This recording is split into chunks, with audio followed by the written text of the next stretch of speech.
Welcome back, guys. This is part 8 of the Metasploit Mega Primer. In this video, we will look at post-exploitation with Metasploit. So before we actually go into post-exploitation, let's quickly look at the art of breaking into systems. Now, most of us are aware that this typically consists of a couple of phases.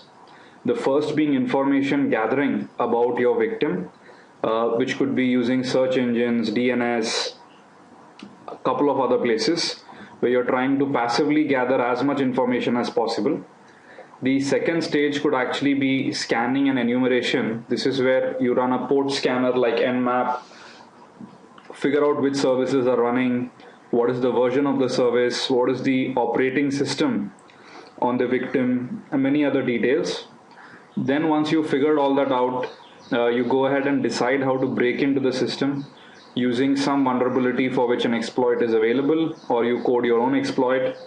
Finally, you break into the system, gain access. Depending on what you broke in as, which is the amount of privileges you have, you might want to escalate your privileges on the victim using local privilege escalation attacks. Then finally, you would go ahead and do whatever you planned for in the post-exploitation phase, which is you might want to just do a proof of concept of stealing some data. You might maybe want to clean up by deleting the logs, backdooring the system, put rootkits and whatnot, right? Then you might even choose to use the system as a pivot to break further into the network. So almost all of us are aware that these are the common steps. Now, here is the interesting thing.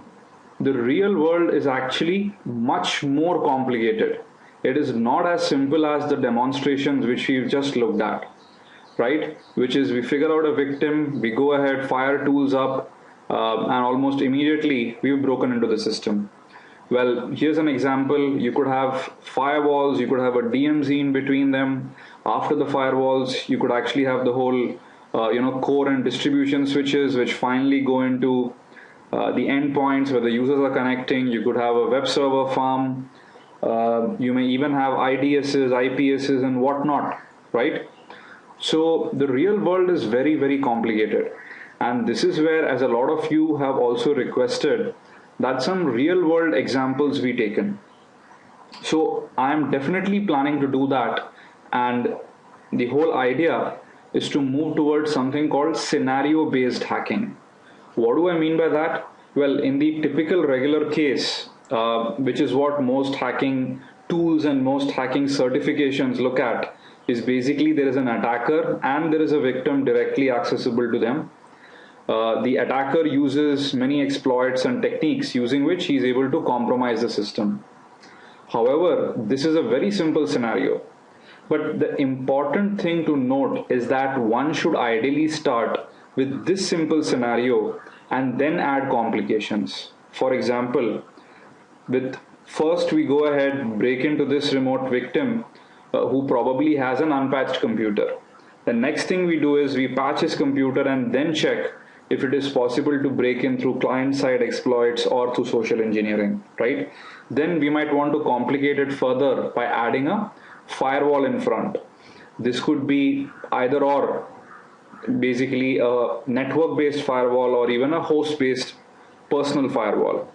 Then we could complicate it further by first having the firewall traffic go through various switches and routers internally, and also be scrutinized by IDSs and IPSs, and then finally going to the victim. So what I'm getting to is the way in which I'm planning the scenario-based hacking series is to first start with a very simple scenario, then to add complications, right? Because this would facilitate a systematic learning. It is very easy to actually start with a complicated scenario, but the whole question would be, you would have to deal with variations in that scenario. And that will only be possible if you know how to go ahead and compromise systems given various different scenarios, right? So to do justice to scenario-based hacking, well, I plan to start a whole new series on that once we finished Metasploit Mega Primer. And Metasploit will be one of the tools which I will be using to demonstrate various scenarios in which you can break into systems. So for the viewers, please be patient. I can assure you that each and everything you're learning here right now is going to help you when we actually get to complicated scenarios. So I've taken note and we will definitely do it. Personally, this is much more interesting to me because when you have complicated scenarios, it's more fun to talk about them, to draw an architecture and all that. Also, I'm planning to release VMware machines, which you can play using VM Player and look at the same scenarios on your own machines and try out the examples which we will do here. Okay, so all that is planned, but be patient, we'll get to that. Okay, post-exploitation. Well, you've broken into a system. The whole question is, now what? Now, what I've seen is traditionally always more emphasis has been given to actually breaking in and exploiting the system. Post-exploitation has always been underrated. Though you think about it, that is where the real price of the exploitation lies. Post-exploitation also, to some extent, is very complicated. Why? There are multiple things you need to do, including clearing logs, turning off AVs and IDSs. You might want to go ahead and ensure you install backdoors and rootkits so that probably when you go in and out of the system, nobody can figure out that something is wrong. You may want to stealthily execute programs from time to time, read and modify confidential data and whatnot, right? So post-exploitation is when all the real fun begins. So what are the different phases of post-exploitation? Well, to be honest, there is no specific industry standard about the phases of post-exploitation. These are 6 different phases which I could think about. Phase 1 is understanding the victim better, which is knowing more about the system you've broken into. Privilege escalation is generally done when maybe you've broken in as a less privileged user and you want to gain system or something else. Third would be deleting logs and killing any monitoring software, including AVs and firewalls and whatnot. Fourth is actually collecting data, executing programs on the victim. Fifth is leaving behind backdoors and rootkits to ensure that you have unrestricted access to the victim. Finally, 6 is using the victim as a pivot to hack deeper into the network, right? So give or take, I think, very broadly, if I were to classify post-exploitation, these would be the different phases. We will take up each one of these phases and look at various things we can do with Metasploit. So let's take up phase 1, which is understanding the victim better. Okay, so what do we need to understand about the victim once we break in? A lot of questions. Who did we break in as? Is the current user who's probably logged into the machine, is he active? Are we running on a VM or a dedicated hardware? Network topology, processes, AVs, what is running, what is not, kind of programs, a lot of questions, right? So let's quickly go into the demonstration of what all we can do with Metasploit post-exploitation. So like always, in this case, we have our vulnerable Windows machine, right, which seems to have an IP conflict as of now. So this is the victim and this is the attacker machine running backtrack. Quickly set everything up. I'll just go ahead and exploit the remote system.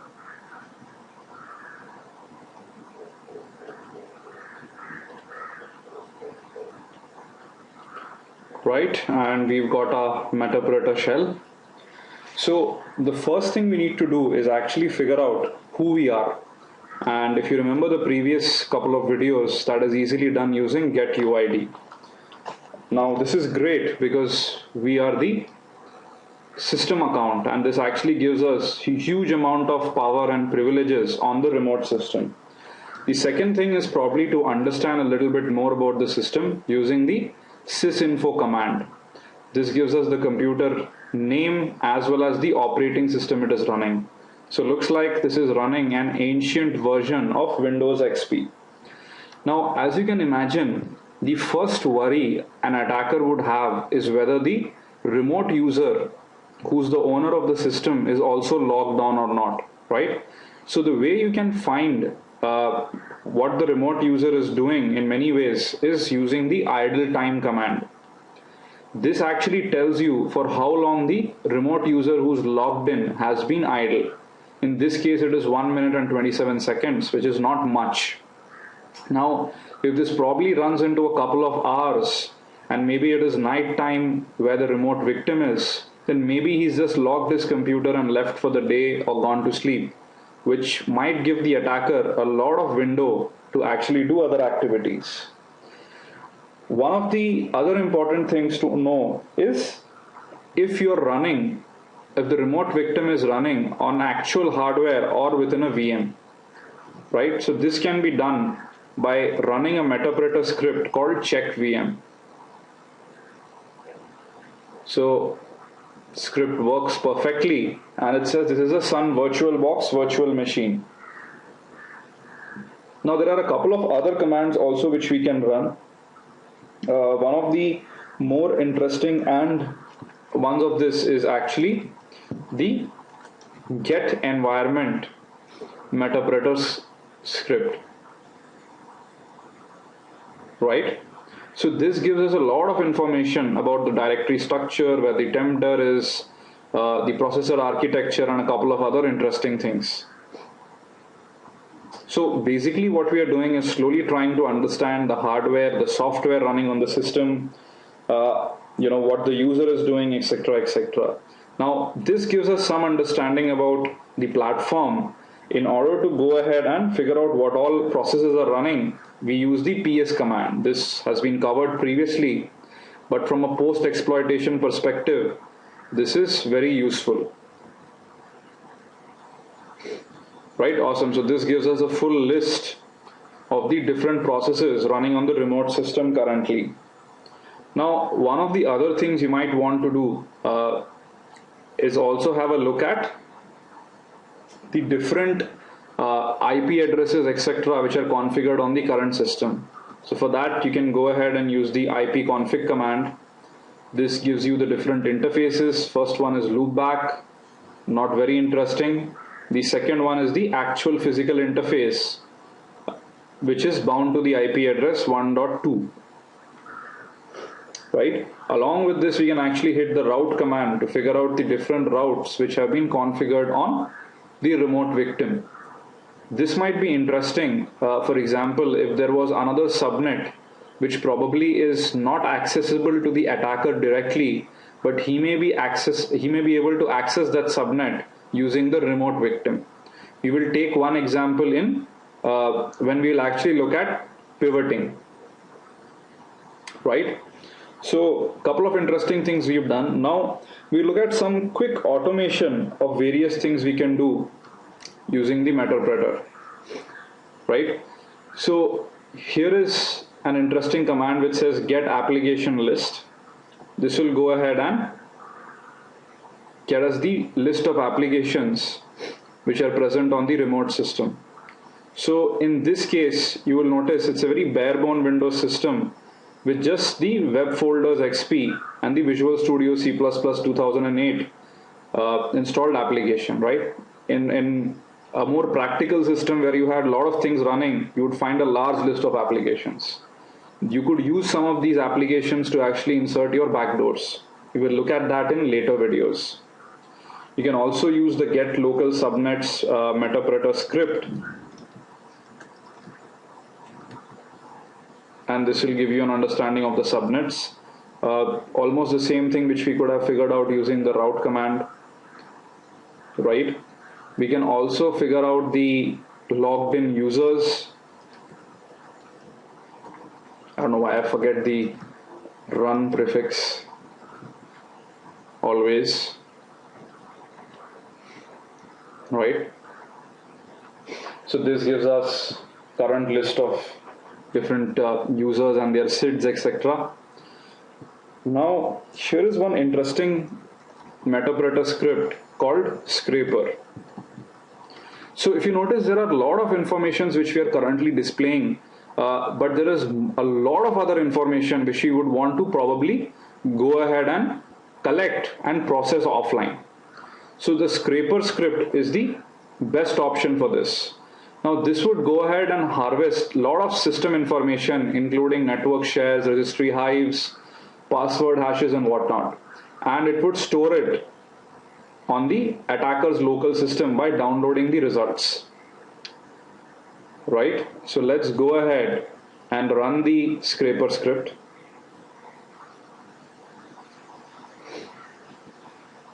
This might take a while to run.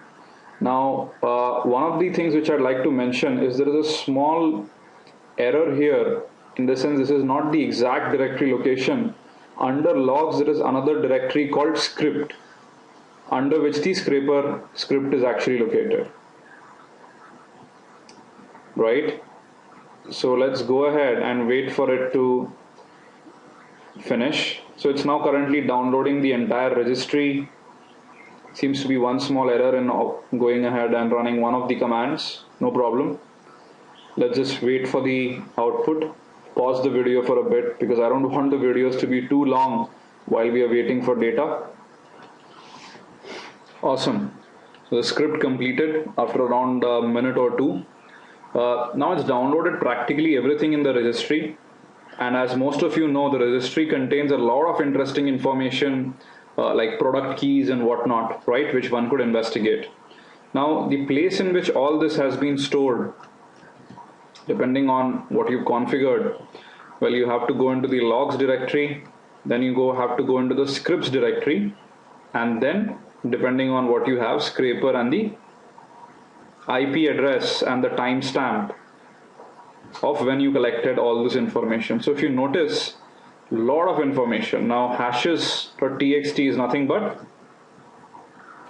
oops, I should have changed directory.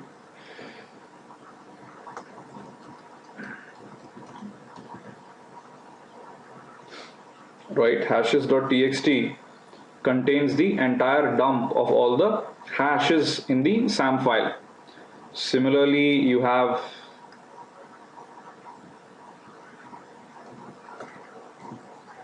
system info, which unfortunately did not yield anything because of the error. One of the things you could do is try running it once again if there is an error. What I've seen is a lot of times it might work on the rerun.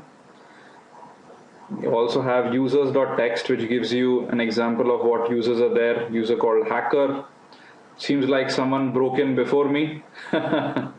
User called Vivek and whatnot. Right? And then you actually have the registry dumps.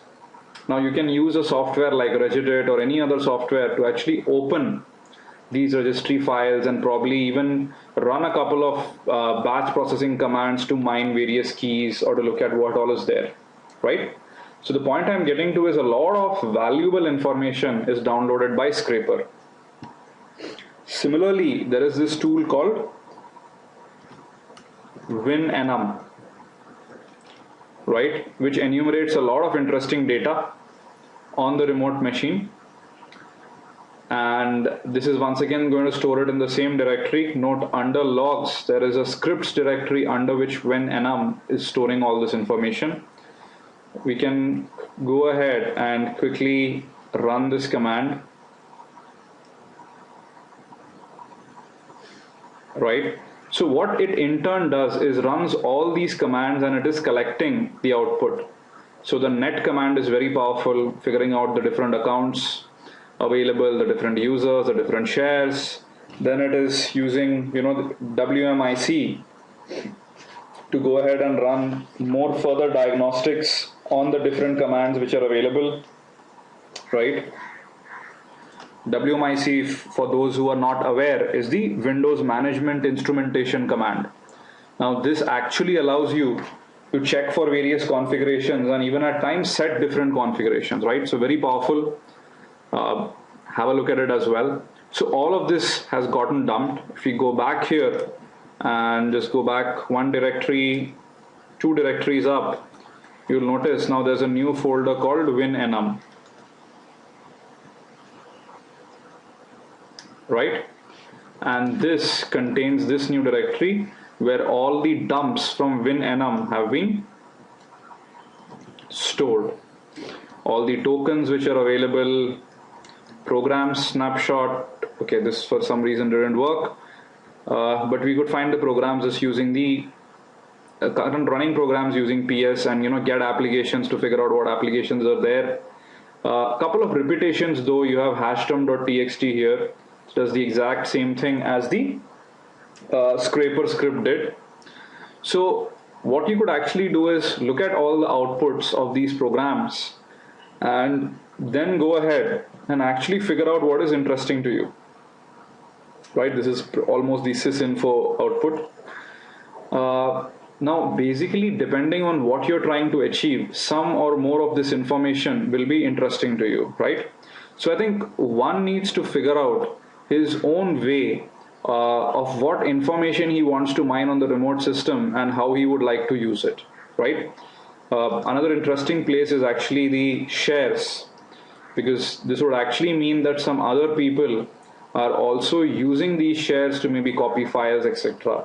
Right? C drive /AV, which actually means this may contain AV software. We could probably go ahead and even figure out what is available there. One of the easiest ways is actually just get dropped into a shell and just actually figure out what is there in the AV directory, right? So this seems to have two softwares. One seems to be AVG free, the other is Avira antivirus. Great. Maybe we could even backdoor or add Trojans to these so that anybody downloading and installing remotely would definitely end up having a problem, right? Great. So there is one other interesting script I want to take you through, which is the prefetch tool. Now what happens is, on the Windows system, based on which commands are accessed more frequently, those are actually put into the prefetch folder, right? And this is where the information about the most frequently run programs by the user is available. And this is a treasure trove simply because you know what the computer is actively being used for. Also later on, you will notice that whenever we want to do things like backdooring, the programs which are being frequently used would be an interesting place to begin with, right? So what this does is goes ahead and actually prints out the whole prefetch folder along with the different statistics. Here is the file name, this is the MD5 hash, this is the SHA-1, and this is the MAC, which is the modified access and creation time. The total number of runs gives you some estimate of how many times this has been run. Right, so too much of output, you can use the -h command to go ahead and distill it a little bit. So let's say I'm only interested in the top 3, right? And I'm not interested in the SHA-1 and MD5 checksums, right? So if you notice, logon.scr, command.exe, and then entos boot are the most commonly run programs on the remote system, right? Command.exe, well, this shows that probably the user does a lot of administrative tasks using the command prompt. Interesting. So which means we could go ahead and maybe backdoor command.exe. You could also go ahead and request the prefetch tool to do lookups for different software names.